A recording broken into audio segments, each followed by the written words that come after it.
नमस्कार दोस्तों। स्वागत है आज के नई वीडियो में। काफ़ी इम्पोर्टेंट टॉपिक होने वाला है। आज हम बस ये डिस्कस करेंगे कि जो हमारे कुछ इम्पोर्टेंट पॉइंट्स हैं जो कि एग्जाम पॉइंट ऑफ व्यू से इम्पोर्टेंट हो सकते हैं, फैक्चुअल क्वेश्चंस होने वाले हैं। इससे ज़्यादा हम डीप डिस्कस नहीं करेंगे, छोटा सा 5 से 10 मिनट का वीडियो में इस सारी चीज़ को ख़त्म कर देंगे। माइक्रो न्यूट्रिएंट्स की बात करने वाले हैं। सबसे पहले ये जानना ज़रूरी है कि जो माइक्रो न्यूट्रिएंट्स है वो किसके अंदर आता है। माइक्रो न्यूट्रिएंट्स आपके न्यूट्रिशन सब्जेक्ट के अंदर आता है, और न्यूट्रिशन वर्ड सबसे पहले यूज हुआ था 1551 के आसपास। और ये जो वर्ड है न्यूट्रिशन, ये न्यूट्रायर वर्ड से लिया गया है, न्यूट्रायर। और न्यूट्रायर लेटिन वर्ड है। न्यूट्रायर क्या है? एक लेटिन वर्ड है। इसका मतलब क्या होता है? To nourish. To nourish.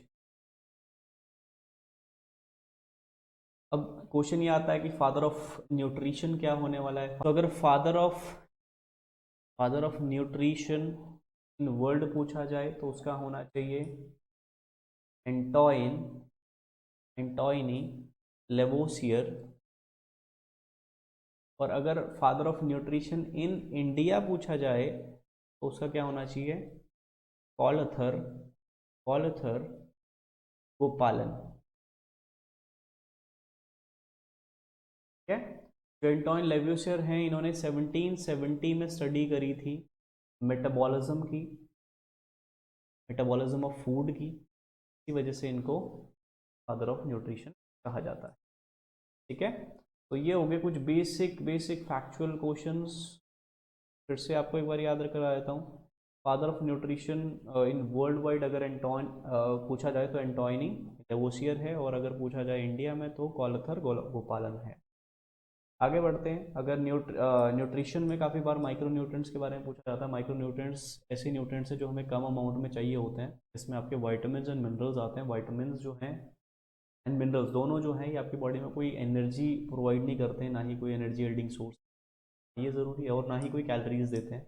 ये आपकी बॉडी में मेटाबॉलिज्म के लिए ज़रूरी है, और इसके बहुत सारे और एक्शंस होते हैं। और इवन मेटाबॉलिज्म के साथ साथ ये आपकी बॉडी में ना मल्टीपल एक्शंस करते हैं, जैसे कि आपकी बॉडी के अंदर हार्मोनल बैलेंस करना, हार्मोनल बैलेंसिंग के लिए काफ़ी इंपॉर्टेंट।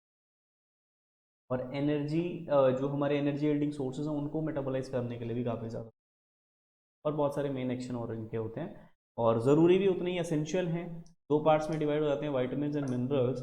वाइटामिन आपके ऑर्गेनिक सब्सटेंसेज हैं जो हमें लिविंग बींग से मिलते हैं, लिविंग बींग से मिल जाते हैं। और जो आपके मिनरल्स हैं ये आपके इनऑर्गेनिक सब्सटेंसेज होते हैं जो हमें अर्थ क्रस्ट से मिलते हैं। ठीक है, मतलब डायरेक्टली लिविंग बींग से नहीं मिलेंगे, नॉन लिविंग थिंग से हमें मिल सकते हैं, या अर्थ क्रस्ट से मिलते हैं, ये कह सकते हैं आप। ठीक है। अब वाइटामिन्स कितने पार्ट्स में हैं? वाइटामिन्स वैसे हम बात करते हैं fat soluble and water soluble की। वाइटामिन्स की मतलब दो टाइप्स के हम मान सकते हैं इसको। आगे बढ़ते हैं। ये देखिए टोटल कितने हैं? 13 इन नंबर्स हैं, और ऑर्गेनिक सब्सटेंस है, लिविंग बींग से देख चुके हैं। और उसके बाद हमने क्या बोला कि दो टाइप्स के है वाइटामिन। एक तो फैट सॉल्युबल वाइटामिन जिसके अंदर आता है वाइटामिन ए, डी, ई, के। और एक है आपका वाटर सॉल्युबल वाइटामिन जिसके अंदर आता है वाइटामिन बी कॉम्प्लेक्सेस और वाइटामिन सी। ठीक है जी। और ये जो फैट सॉल्युबल वाइटामिन होते हैं इनका सही तरीके से यूटिलाइजेशन तभी होगा क्योंकि बॉडी में फैटी टिश्यूज़ पे स्टोर करते हैं ये, और साथ के साथ प्रॉपर फंक्शनिंग के लिए बॉडी में फैट्स का कंजप्शन होना बहुत ज़रूरी है।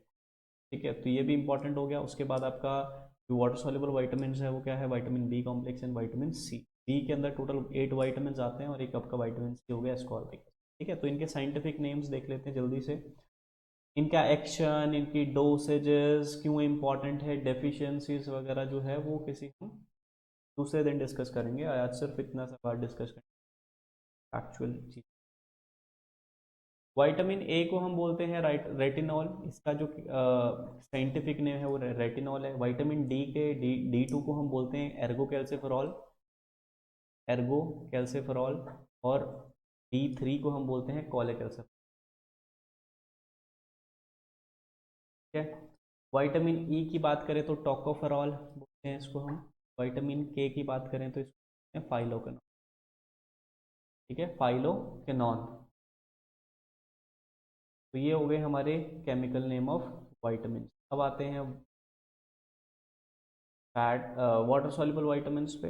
विटामिन ए, डी, ई के तो हमारे फैट सॉल्युबल हो गए, वसा में घुलनशील। और उसके बाद हमारे आते हैं water soluble. Water soluble vitamin में B1, B2, B5, B9, B1 को थियामिन कहते हैं, B2 को riboflavin, B3 niacin, B5 pantothenic acid, B6 pyridoxine, biotin, B9 folate और B12 कोबालामिन को फॉर्बिक एसिड कहते हैं। तो आज की क्लास में सिर्फ एग्जाम की तैयारी के लिए कई बार एक दो क्वेश्चन से बन जाते हैं, इस जल्दी से आप